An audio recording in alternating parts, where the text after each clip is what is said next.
Hello and welcome to my channel. My name is Arshna and today we are going to study pharmacology.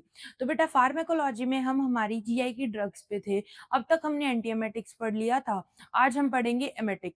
तो देखो एंटीएमेटिक मतलब जो vomiting को रोक रहा है, एमेटिक मतलब जो वोमिटिंग को इंड्यूस करवा रहा है। तो drug that induce vomiting acting either on stomach lining और कीमो रिसेप्टर ट्रिगर जोन, या तो बेटा सीटीजेड पे अफेक्ट करो मतलब सेंट्रल पे अफेक्ट करे या पेरिफेरी पे करे मतलब गट वाले सिस्टम पे करे, पर अल्टीमेटली क्या करवा दे, वोमिटिंग को इंड्यूस करवा दे। तो इसका मैकेनिज्म ऑफ एक्शन क्या हो जाएगा हमारा, पेरिफेरल एक्टिंग जो हमारे पेरिफेरी पे एक्ट कर रही है। सबसे पहले देखेंगे हम गैस्ट्रिक इरिटेंट्स को। डायरेक्टली इरिटेट गैस्ट्रिक म्यूकोसा, जैसे ही बेटा हमने दवाई ली, दवाई हमारे गले से गट में गई, गट को जाके जो गैस्ट्रिक म्यूकोसा है उसको इरिटेट कर देगी। जैसे ही वो इरिटेट होगा स्टिम्युलेट कर देगा किसको, वेगल एफरेंट को। जैसे ही वो स्टिम्युलेट होगी सीटीजेड तक जो क्या है सिग्नल पहुंचा देगी।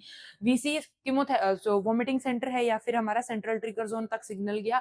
जैसे ही सिग्नल गया पेशेंट को क्या हो जाएगी, वोमिटिंग हो जाएगी। तो यहाँ कौन सबसे ज्यादा अपना रोल प्ले कर रहा है, that is our vagal afferent. Vagal afferent gut में प्रेजेंट है, हमने गट को इरिटेट किया, गट का म्यूकोसा जैसे ही इरिटेट हुआ वेगल एफरेंट एक्टिवेट हो गया। अरे क्या हो गया, वो क्या करेगा, सिग्नल पहुंचा देगा कहाँ पे, वीसी मतलब वीसी मतलब हमारा वोमिटिंग सेंटर तक, उसके बाद सीटीजेड मतलब सेंट्रल ट्रिगर जोन तक।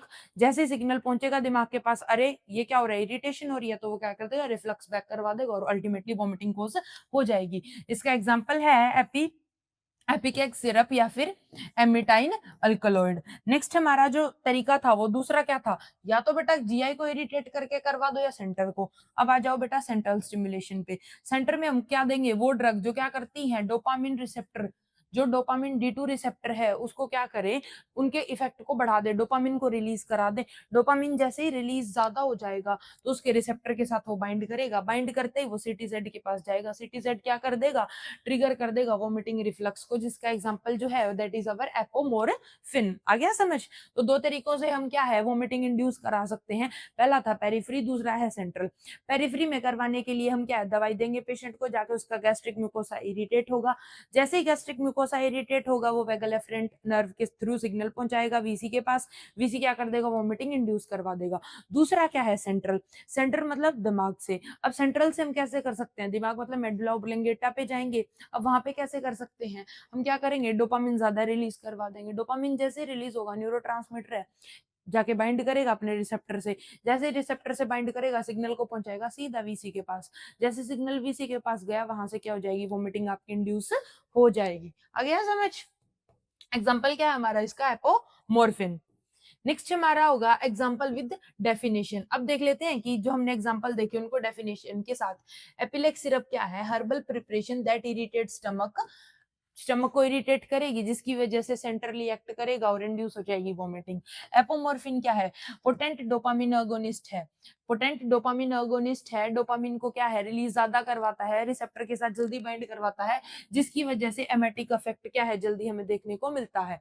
नेक्स्ट हो जाएंगे हमारे एक्सपेंडेड यूजेस, कि हम इसको कब यूज कर सकते हैं, सिंपल वोमिटिंग करवाने के लिए, पर कब, इमरजेंसी ट्रीटमेंट ऑफ पॉइजनिंग। बेटा अगर देखो, अगर पेशेंट ने क्या है पॉइजनिंग, कोई भी पॉइजन क्या है इनगल्फ कर लिया है, खा लिया है, पी लिया, कुछ भी कर लिया है, तो उसको फटाफट गैस्ट्रिक को एम्प्टी करने के लिए भी हम ये ड्रग दे सकते हैं।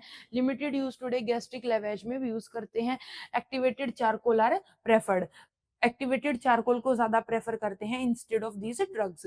नेक्स्ट आ जाएंगे बेटा हमारे एडवर्स इफेक्ट। एडवर्स इफेक्ट में क्या होगा, एस्पिरेशन न्यूमोनिया हो सकता है इफ एयरवे अनप्रोटेक्टेड। देखो बेटा अगर एयरवे अनप्रोटेक्टेड है, एयरवे को प्रोटेक्ट नहीं किया, तो पेशेंट को क्या है एस्पिरेशन न्यूमोनिया भी हो सकता है। कार्डियोटॉक्सिसिटी भी हो सकती है, अगर हम क्या करें एपिकेक सिरप है उसको क्या है ओवरडोज दे देंगे तो। सीएनएस डिप्रेशन हो सकता है, क्यों हो सकता है, क्योंकि डोपामिन ज्यादा रिलीज हो रहा है जिसकी वजह से क्या है सीएनएस डिप्रेस हो जाएगा। और ड्रग का नाम क्या था, एपोमोरफिन। जीआई इरिटेशन हो सकती है क्योंकि वो मुक्योसा को इरिटेट कर रहे हैं, तो जीआई इरिटेशन भी होगी। डायरिया भी क्या है पेशेंट में देखने को मिल सकता है। कॉन्ट्राइंडिकेशन क्या आ जाएंगे इस ड्रग के, कब यूज नहीं करेंगे, अनकॉन्शियस या फिर सीजनिंग पेशेंट में। बेटा जो पेशेंट कॉन्शियस नहीं है, जिसको सीजर्स की प्रॉब्लम है, उस पेशेंट में यूज नहीं करेंगे। पॉइजनिंग विद कोरोसर, अगर बेटा कोई एसिड या फिर अल्कलाइन से क्या है, क्या हुई है, उसको पॉइजनिंग हुई है, तो भी नहीं करेंगे। क्यों नहीं करेंगे, क्योंकि वो एसिड और या फिर अल्कलॉइड, उसने क्या किया पूरे जो हमारी इसोफेगस है उसको पहले ही इरिटेट कर दिया और उस केस में हम और इरिटेंट डालेंगे तो हमारी जो इसोफेगस है वो बहुत ज़्यादा इरिटेट हो जाएगी। इसको हम किस पॉइज़न में यूज़ कर सकते हैं जो क्या है जीआई को इरिटेट ना करे, अगर पेशेंट ने कोई ऐसा पॉइज़न लिया है उनमें हम इसको यूज़ कर सकते हैं। नेक्स्ट आ जाएगा कार्डियोवास्कुलर। कार्डियोवास्कुलर में क्या होगा, अब एपोमॉर्फिन ज़्यादा है बेटा, डोपामिन ज़्यादा है तो पेशेंट को हाइपोटेंशन या अरिथमिया हो सकता है। अब आ जाएँगी हमारी रिस्पॉन्सिबिलिटीज़। रिस्पॉन्सिबिलिटीज़ में सबसे पहले तो बेटा बिफोर एडमिनिस्ट्रेशन क्या पता होना चाहिए कि एलर्जिक हिस्ट्री है या नहीं है। उसके बाद कंफर्म करेंगे substance ingested time since injection. देखेंगे कि पेशेंट ने क्या सब्सटेंस जो है वो इंजेस्ट किया है, कहीं एसिड इंजेस्ट किया हो और हम पेशेंट को क्या दे दें ऊपर से इरिटेट करने वाली मेडिसिन और दे दें, ऐसा नहीं होगा। टाइम देखेंगे कि उसने इंजेक्शन कब किया है, इंश्योर करेंगे कि एयरवे प्रोटेक्टेड है वरना उसको क्या हो जाएगा, निमोनिया हो जाएगा। Before giving emetic keep suction and resuction facilities ready. हम सक्शन और रेस्टिट्यूशन जो फैसिलिटी है उनको रेडी रखेंगे ताकि पेशेंट को क्या है कोई भी सिम्टम अगर हमें ब्रोसन होता दिखे तो हम पेशेंट को क्या है ट्रीट कर सके। Do not use in coercive या फिर पेट्रोल पॉइजनिंग। क्यों? क्योंकि ये तो पहले ही हमारी एसोफेगस को इरिटेट करेंगे और ऊपर से ड्रग्स भी क्या है ज्यादा इरिटेशन कर देंगी। If no vomiting after 2 doses, अगर 2 डोजेस के बाद अगर पेशेंट को 2 डोजेस के बाद भी वॉमिटिंग नहीं हो रही है तो इनिशिएट क्या कर देंगे, गैस्ट्रिक लवाज इनिशिएट कर देंगे। मॉनिटर करेंगे कार्डिक रिथिक, जो कार्डिक रिदम है उसको मॉनिटर करेंगे क्योंकि इस ड्रग से क्या है पेशेंट को अरिथमिया फील हो सकता है।